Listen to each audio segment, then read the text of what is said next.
I'd like to introduce our speaker to you today. Although he's now based in Beijing, many of you may know him from his many years in Hong Kong.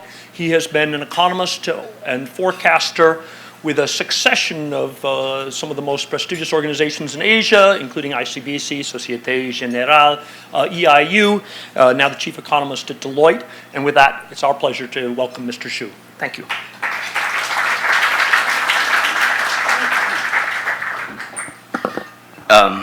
Thank you, Keith, for your very generous introduction. I understand FCC is a very storied institution. I also understand the audience are very lettered, so I'm going to make certain assumptions on China. I of course understand a lot of people they feel downbeat. Of course, a lot of people may feel skeptical towards official statistics, and of course, since July, we have seen the stock market intervention. In the second week of August, the currency was being devalued, small amount. So, and of course, China, when China is sneezing, many countries will catch cold. I think that's many countries are very exposed to China. So with all this, I would like to make a few points. The first point is there's still a lot of room for economic growth in China. That's the first point.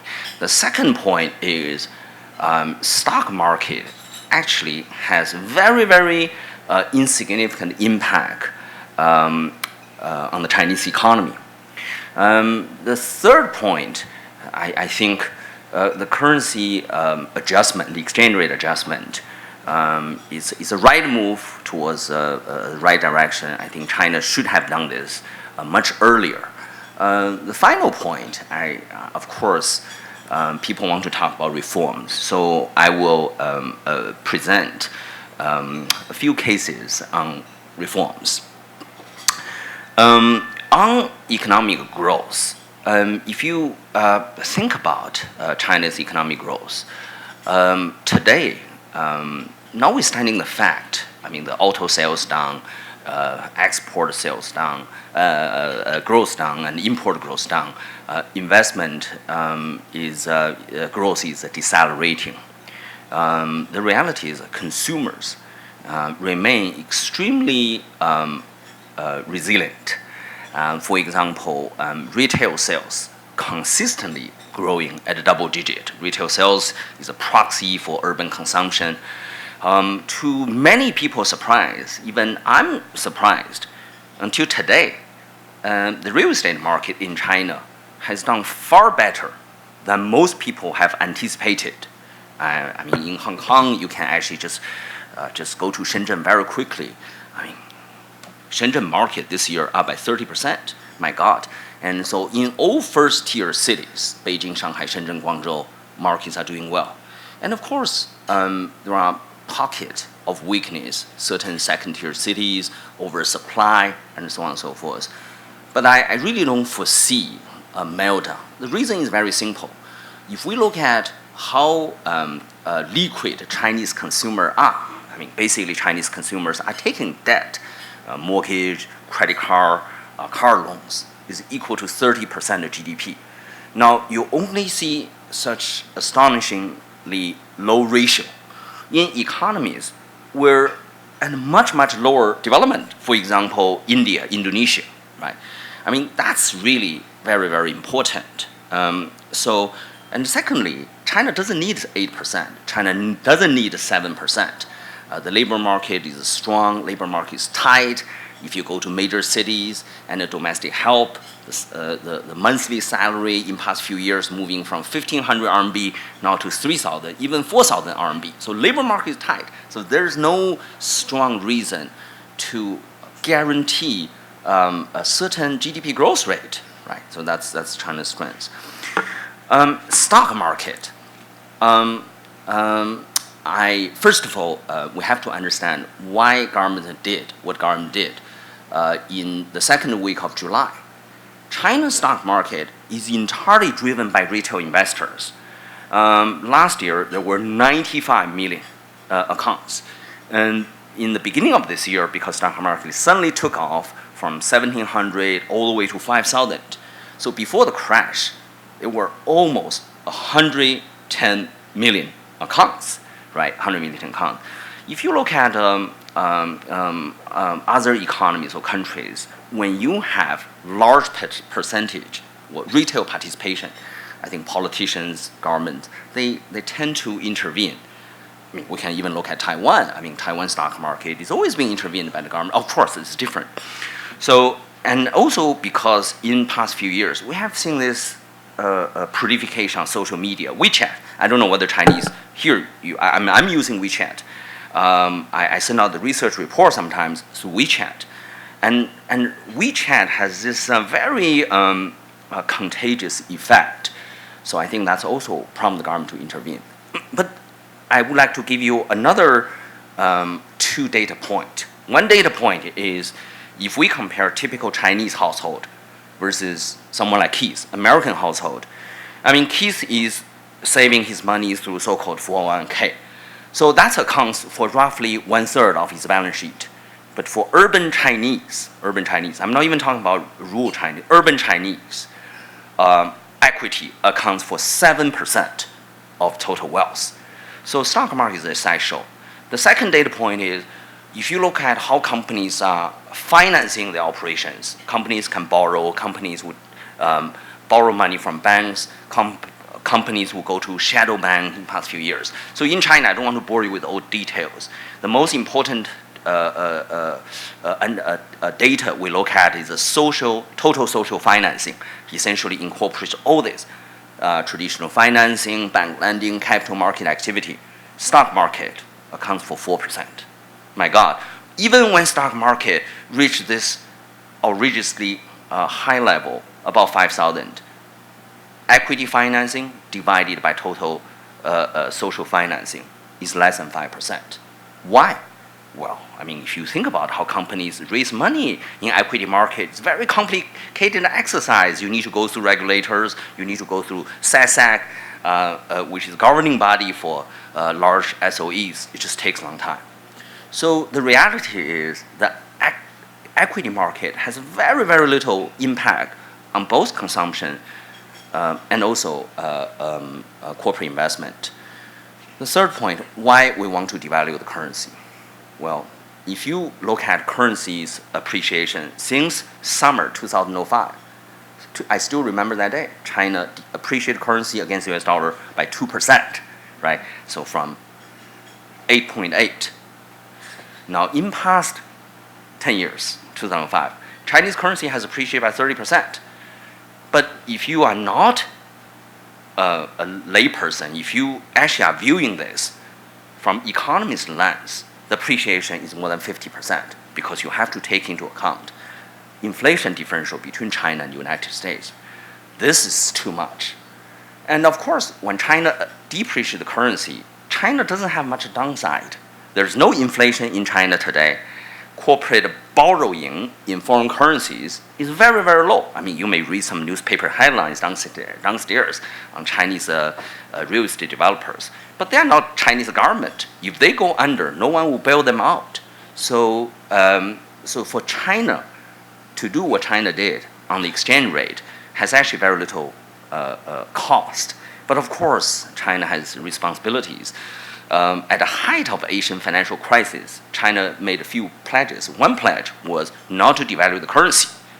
But I can tell you, when China made that pledge in 1998, China's foreign reserves was less than $150 billion.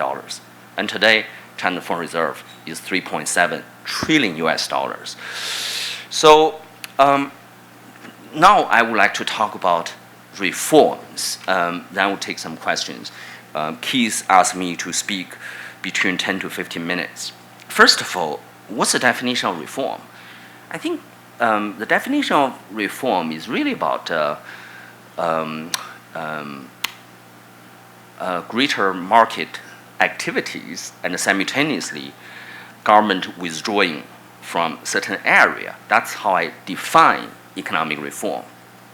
And I think no one would dispute since 1978, 79, China has done extremely well, right? Extremely well. So what lessons can we draw? I think one lesson we can draw is if you start reform, you should focus in one area. You should focus on one sector.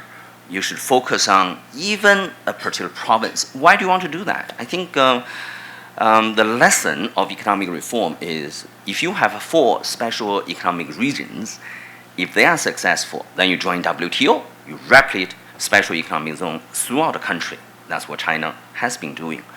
If you deregulate one sector, if that goes well, that experience can be implemented elsewhere. So I give you one example on economic reform. Actually, people pay very little attention. When we talk about stock market's impact on real economy, this is China's strength, but this is also China's weakness. In order for China to become an affluent society, in order for China to break away from middle income trap, we need to have a well-functioned capital market. But at this juncture, I mean, we can talk about reforms forever on equity market.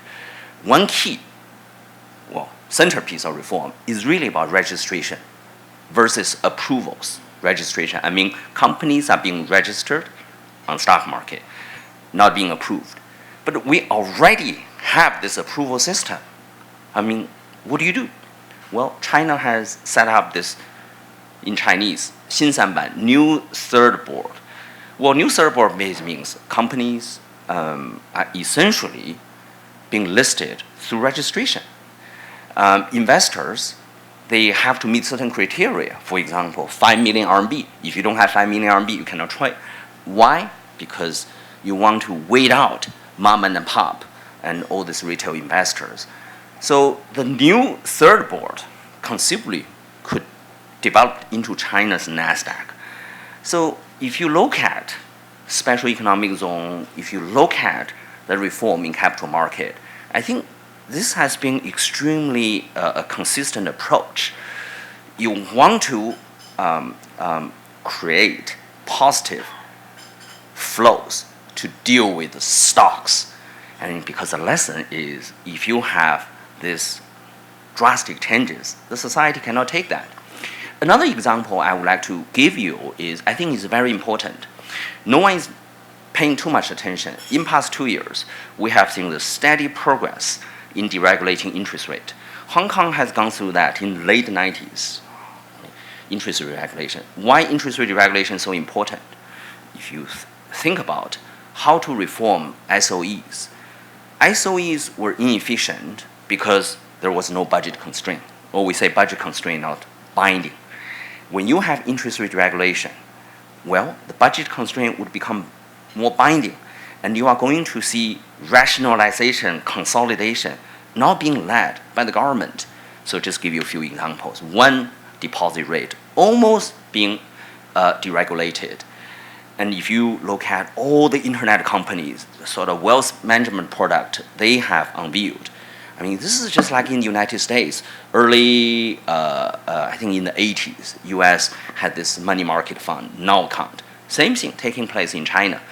In May, the central bank has eliminated this loan deposit ratio. Why that's very important? Because you free up commercial banks. I mean, I can go on forever, but I do believe this very concrete reforms taking place in financial sector and will result in extremely profound impact. And finally, we should also look at relationship between mainland China and Hong Kong.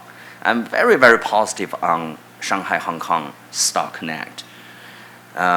This is about integrating Hong Kong with the mainland in a measured way, I would say controlled way. If we put Hong Kong, Shenzhen, at some point Shenzhen and Shanghai, these three together, this will be bigger than NASDAQ and smaller than New York Stock Exchange. Keith, I think I should stop right here. Thank you.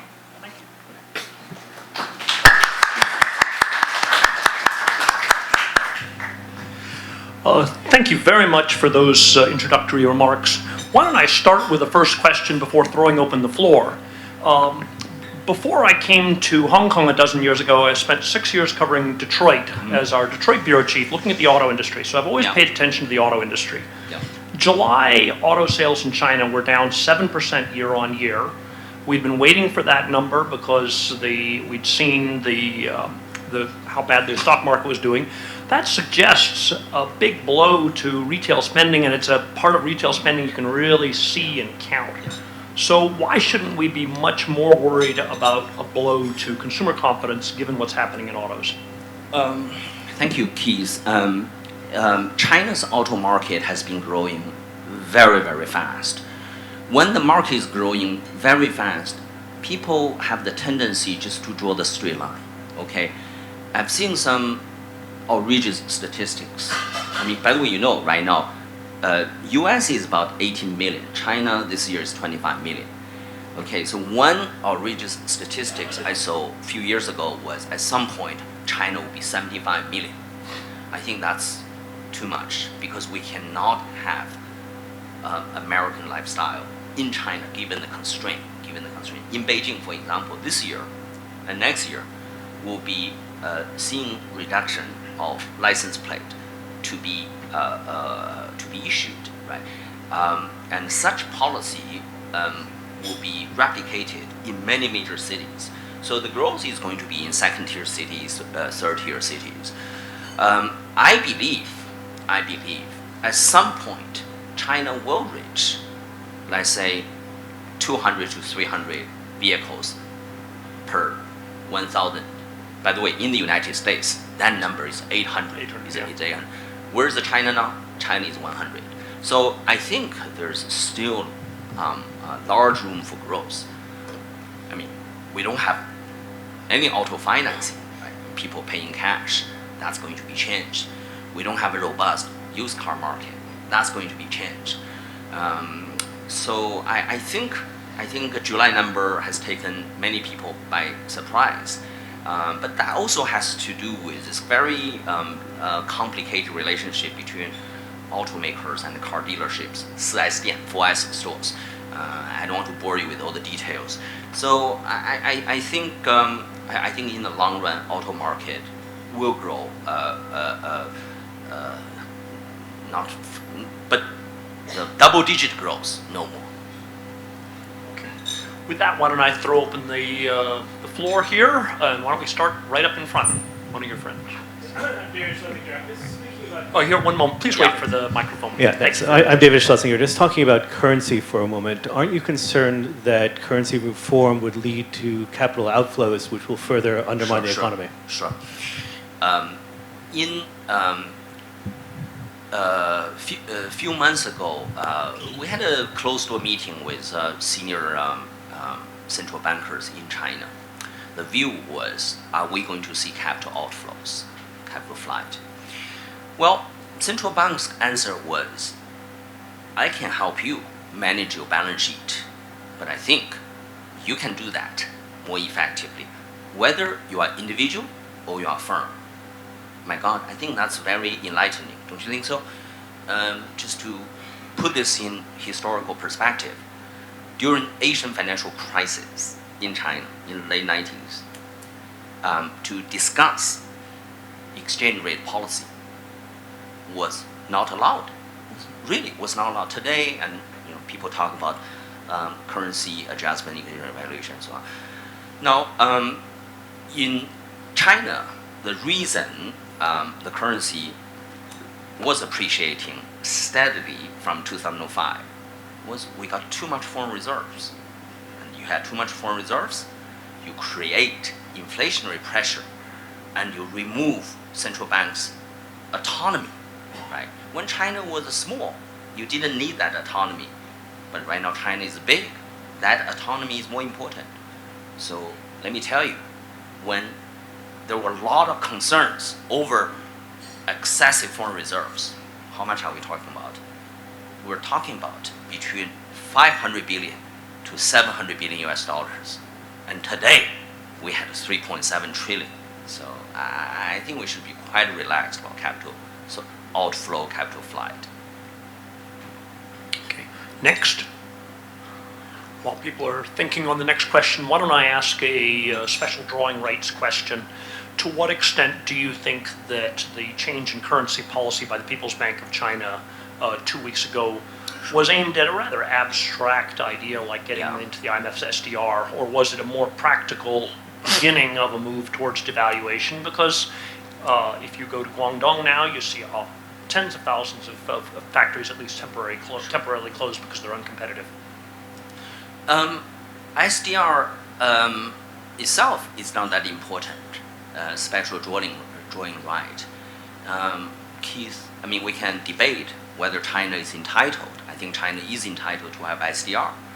If you look at the history of reform within the IMF, at one point, I think only a few years ago, China's voting right was at the level of Saudi Arabia. I mean, of course, that was very outrageous. I think in the past few years, the view taken by the U.S. was China should get certain things in so-called supranational organizations. But you understand U.S. Congress better than I do, so that has not happened. So as a result, I think SDR will become a done deal for China next year. Is 3% enough to begin making a difference? Does it help Chinese exporters even to be able to say to potential customers, Right. Look, it's already down 3%, you strike a long-term agreement with us, you don't have to budget in further increases. Even though 3 might seem like a small number, it breaks expectations. Has that really begun to restore Chinese competitiveness? Well, it's a first step. If you study market behaviors, we'll know for most participants, they tend to take the view, the trend is your friend. I'm sure a lot of people, they took the view RMB was going to be stronger perpetually, and now they take the view RMB should become much weaker just within the past 2 weeks, okay? So I understand that psychology. Current exchange rate adjustment is not just about exports. We need to understand right now, financial reform is still accelerating in China. Interest rates are being liberalized. When interest rates are being liberalized, guess what's going to happen? You have more competition between banks. You are going to see various wealth management products. So interest rates basically are moving higher, right? Against the backdrop of slowing economy. So to adjust the exchange rate makes perfect sense, because no matter how you lower interest rate, short-term interest rate, and cost of funding for corporate may not fall. So it just makes perfect sense to have the currency adjustment. Same goes to U.S. If this market turmoil continue, and the Fed won't raise interest rate in September, because you are going to see imported deflation from the rest of the world to the United States. I think there's some. Yes. Joel here, and following up by. I'll make it real quick. In 2014, there was a launch of something called the China Min-Sheng Investment Entity, CMI actually, and with a $50 billion slush or fund to work with, supposedly backing up a bunch of private banks scattered through the SEZs to help Chinese entrepreneurs in their march outside of China, because they weren't getting enough, shall we say, financing flexibility from the mainline government banks up north. Any comments on CMI, China Min-Sheng Investment, or is this phenomena not on your radar screen? First of all, I don't think we should use the term slush fund all this, right? I think we should stick to the fact. I'm not entirely informed about this vehicle, but Chinese entrepreneurs, they do prefer to do certain things through a syndicate. because that's how Chinese behavior. I mean, Chinese love to do that. So, and particularly for first generation entrepreneurs, they often exhibit greater risk appetite than the Western counterpart. But I can't comment on this particular vehicle. I'm just not well informed. And Women's Wear Daily question. Hi, I'm Jane Singer from Inside Fashion, and no, it's okay. And I just wanted to ask you about when you thought that consumer credit might become more widespread. I know certainly in the West, consumer credit has been very influential in terms of boosting retail sales. Sure. And as you touched upon, it was still in its infancy in China. Where do you see that going, and what impact do you see? Well, consumer credit is very important. I mean, if you compare Chinese with someone like Keith, I need to rely on my wage rate. I mean, he can rely on his financial wealth. That's why we need a very robust capital market. Consumer credit, I think in order to, for consumer credit to have a genuine takeoff in China, I think you need two things. One is you really need further financial liberalization. But this is happening. I mean, as you know, once you get into the final stage of interest rate liberalization, you go very, very fast. Hong Kong has seen that. Secondly, you have to, I think younger generations are very, very different from our generation. I mean, my generation, I mean, my starting salary was 56 RMB a month, right? And my parents, that generation, the salaries were frozen between late 50s to the 70s. But I think young generations, they are going to be a lot more optimistic. So that's, I think it's happening. So you need two things. One is generational changes. One is continued financial liberalization. I'm sorry? What time frame she's asking? I think for our generation, I think that we can't change our consumption patterns anymore. I mean, for the previous generation, no matter how much money they have, they won't, right? So, for example, my uncle's generation, when they get into taxi, I think the meter would give him a heart attack. But I think so really true. So next generation. I think you have an exaggerated view of journalists' affluence, but why don't I take a question back here? Hi, I'm Generale from the Australian Consulate. My question is, how important do you think that SOE reform is for China's ability to move from an investment export-led model to this sort of new service and consumption-based model? And how confident are you that the government is going to implement that kind of reform, particularly in terms of SOE governance? Okay. Thank you. That's a very good question. I don't have a good answer. SOE reform is being discussed, debated constantly. I can tell you how. Well, first of all, I think I think this is going to happen. This is going to happen for sectors, certain sectors where you have competitive market forces. SOEs will withdraw. In some other sectors, we can define strategically important sectors. I think privatization will be unlikely. Which means the next question, in the absence of privatization, how do you improve effectiveness and efficiency? That's why we need to talk about so-called mixed ownership. I mean, the idea of having mixed ownership is to change decision makers' behavior, or in economics we call this incentive compatibility. Right now, for all SOEs, top level, top executives, they all have to accept salary cut. Really, You cannot make more than 100,000 US dollars, so on and so forth. So why? I think for very senior SOE executives, you should have two choices. You should either be civil servants, or you should be corporate captains.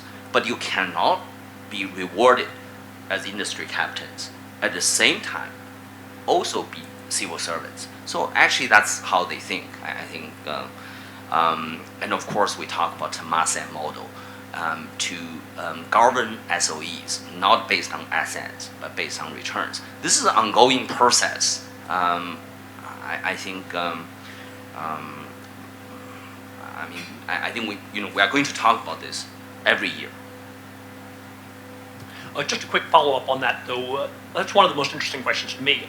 Are they really making any progress towards judging SOEs on returns as opposed to simply job creation and so forth? I've heard talk of that for years, but I don't know that it's really gone anywhere. Or have you seen signs that they're actually going to embrace the Tohmatsu model?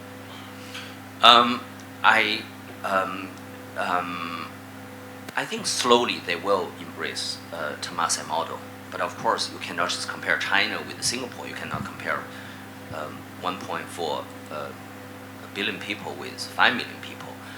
I believe it's going to be implemented selectively. Okay. We have, okay. Why don't I take, when I see 3 questions this close to the end, why don't I ask each of you to ask your question and then you can wrap your answers I will consolidate. together. Yeah. So Richard first, and then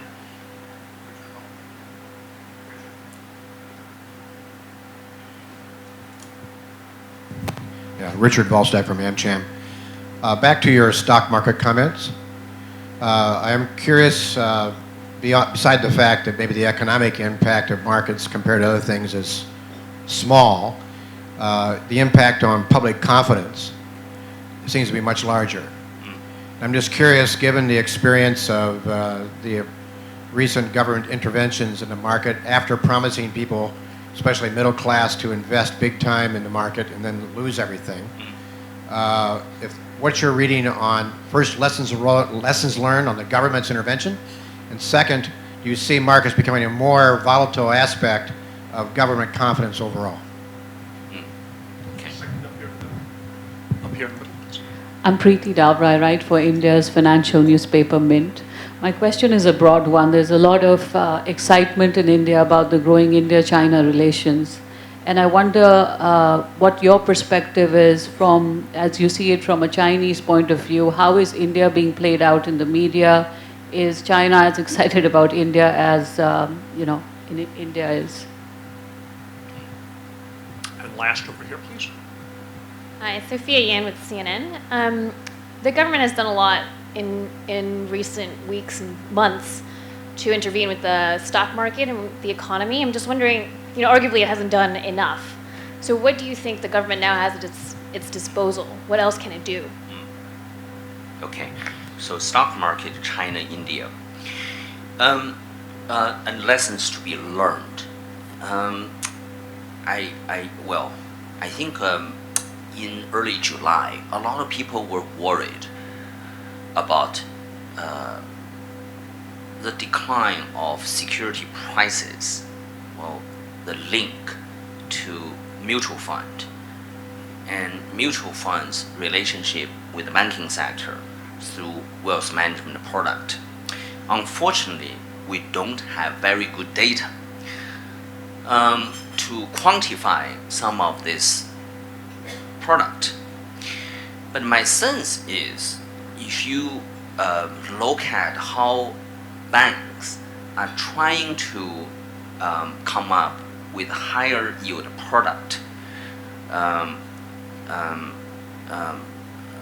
when regulatory framework is lacking, I would say most of the product, unlike what you see in the United States during the period 2007-2008, I think they are more or less, I would say, fixed income product with relatively low direct exposure to equity market.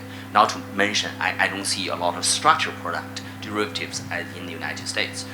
So the risk, in my opinion, to banking sector, so-called systemic risk, is very low. Can I just cut in? I thought there were a lot of structured products. We've heard so many. I mean, that Yeah. was one of the arguments people said for Yeah, why yeah, the yeah. Chinese were Yeah. jumping in so much into the stock market. What is that? Where are you thinking that there's not a lot of structured products? Is that what you're hearing from the banks? Because so far banks haven't gone further yet. I don't think you can. Well, you are a journalist. You tell me which large commercial bank is underwater. I don't see that. So the question is, what lesson to be learned? I think lesson to be learned is perhaps we should also take some lessons from the United States. When U.S. was intervening, U.S. did not buy stocks of all these large banks, but the American government bought toxic assets. I mean, this is a very important difference. So maybe I think what the lesson to be learned is, given what has been done in past 2 months, right? I do believe we should have a clearly defined roadmap, just like Hong Kong did what Hong Kong did in 1998. Then you introduced the tracker fund. I mean, that's something we can try, right? I mean, the tracker fund linked to people's retirement. You can even invite foreign financial institutions to participate in this undertaking, right? So I think that's one important lesson. I also believe. Well, people will get over that, right? I mean, now I don't think today's market. I believe right now is 3,200. I don't think people are saying the market is always going to be in the range between 3,600 to 4,000, right? That's a very important lesson. I also think we should do something with the stock market. We should change the system. We should introduce a registration system. But that's more medium term, long term. In the short term, yeah, I mean, people are not going to be happy. I mean, no one is happy today, right, in Hong Kong and elsewhere. China, India, I think huge potential. India, China's bilateral trade, I forgot the statistics. Actually, exports to China only accounts for single digit for India, unless, for example, Korea is selling 25% of products to China. But very unfortunate, somehow there's such little understanding between China and India, for Chinese and also for Indians. For Chinese, that's why this official in charge of state media made this quite hilarious mistake when President Xi Jinping was visiting India. So just so little understanding between these two countries. And why is that? We've actually, I guess India has been stepping up its role. For example, Amitabh Kant, the Secretary of Industry, came here 2 months ago, but I guess India has not been as. Is it that India has not reached out to China as much through Hong Kong, or is it that China has not? Actually, I just found out. I think Indian government is going to send a few journalist delegations to China just to study China. I think China will do the same thing. Okay. We have time actually for one more now, I see, but just in case I missed anybody. If not, okay, one last one here from somebody who was asking with verbatim, and then we'll wrap up. Thank you. My name is Baljan Dalal. I'm with a consulting firm called Genesis Consulting. I just want to ask a question on what might be considered a sensitive subject, perhaps, for some. It's about the reliability of statistics coming out of China, particularly economic data. So it seems that when the Chinese government targets certain GDP growth rate, it automatically hits that growth rate. And there's very little questioning of that data itself. I mean, there's a firm in London, I think, called Capital Economics, which has its own view. Yeah. And their growth rate forecast is considerably less than half of the Chinese official rate. I'm just wondering what your view is as an economist, and why don't more economists produce their own analysis that either challenges or verifies official data? First of all, why do you have to care GDP growth so much? I often ask people, you should care your salaries. You should care. You should pay more attention to other things. Why GDP growth rate is so important? I don't think that's terribly important. I think in the long run, GDP growth rate will become even less meaningful. You know, we should focus on employment rate. We should focus on price level. We should focus on many other things. But for historical reasons, still people somehow are associating GDP growth rate with confidence. I mean, as I said, China doesn't need a 7% GDP growth rate. I also understand a lot of people, they are very, very skeptical about this 7%. I mean, I understand why people are skeptical. I mean, quite often, foreigners, particularly, when I talk to them, they often start with another question, saying, let's not talk about GDP growth rate. But one thing is for sure, I think this is what we know. Consumer sector consumption is very strong right now. Real estate sector is largely stable. China still runs a current account surplus, roughly equal to 3% of GDP. Thank you very much. Thank you. But first, let me give you something to remember the club by. Yeah, thank you. And you are not getting the FCC tie. You put a request, so we have something different for you this time. But we hope you'll like this, and we'd like to thank all of you for coming. We hope to see many of you next Monday. Thank you. Let's give a hand to our guests.